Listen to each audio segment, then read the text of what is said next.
Аз се казвам Алиса, във втори А клас в Британика Парк Скул. Аз съм Александър Айтов, четвърти Б клас. Казвам се Александра Айтова и съм майка на Александър и Алиса. Цялата инфраструктура на училището, освен че е една прекрасна, модерна, иновативна сграда за децата. В същото време има и големи игрища, футболно игрище, огромен физкултурен салон. Тук като дойдох ми хареса двора, защото беше много голям. Стаята ни беше голяма и имахме библиотеки, където да си четем книжки. На мен най-много ми харесва, че мис Ками беше много мила с мен и че имаме площадка и голям двор.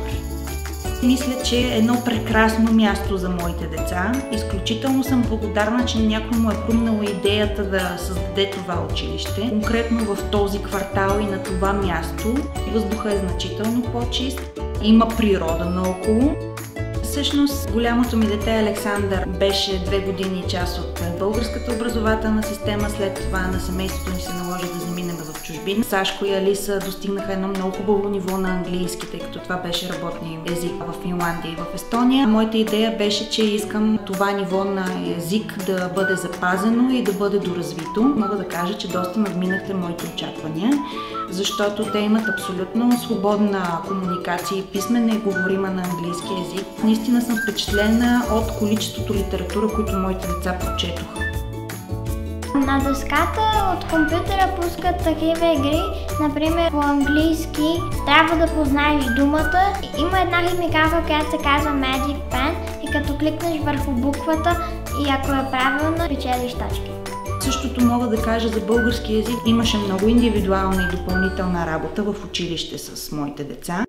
Има библиотека, има часове по четене. По този начин се доближава до това, което ние видяхме в Финландия. Четем една книжка, която се казва Без дом. За едно кученце. Четем Мечата пътека за мечки, но се откриват и други герои. По отношение на математиката, се опитват по интересен, иновативен начин, чрез някакви примери от ежедневието, които ще бъдат много полезни за бъдеще за децата, като придобиване на опит, да обясняват материала за съответните класове и на децата да им е интересно.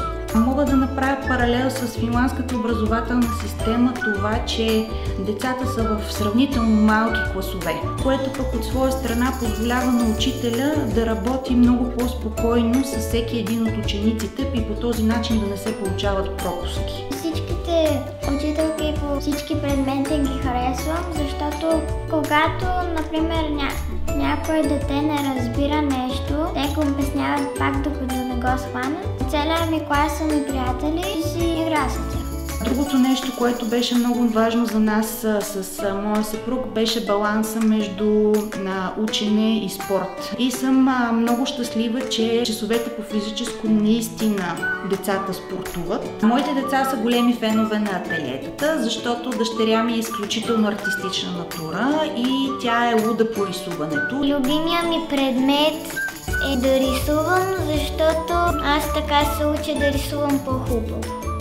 В същото време много обича да танцува, има ателие по танци. Сина ми от друга страна е луд по ателието по бадминтон. Искам да похваля училището с това, че според мен много добре се справи във връзка с пандемията, организацията и провеждането на дистанционното обучение. Също така успя да научи децата да работят с нови технологии. Те се справят доста успешно и ги накара да бъдат по-организирани. Децата много добре знаят кога е крайният срок и си следят тасковете по този начин. Управляват времето си разумно и рационално, така че да могат да изпълнят задълженията си.